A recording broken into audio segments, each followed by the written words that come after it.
ملک میں مہنگائی کے باعث عوام کو روٹی کے لالے، کہیں آٹا تو کہیں راشن کے لیے قیمتی جانیں ضائع ہونے لگیں۔ کراچی سائٹ ایریا کی فیکٹری میں راشن کی تقسیم کے دوران بھگدڑ مچنے سے خواتین اور بچوں سمیت 11 افراد جاں بحق ہو گئے۔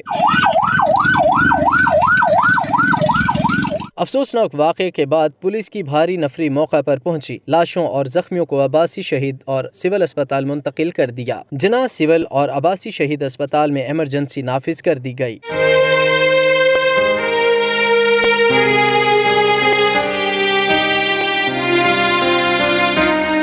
پولیس حکام کا کہنا ہے کہ فیکٹری انتظامیہ نے پولیس اور ضلع انتظامیہ کو راشن کی تقسیم سے متعلق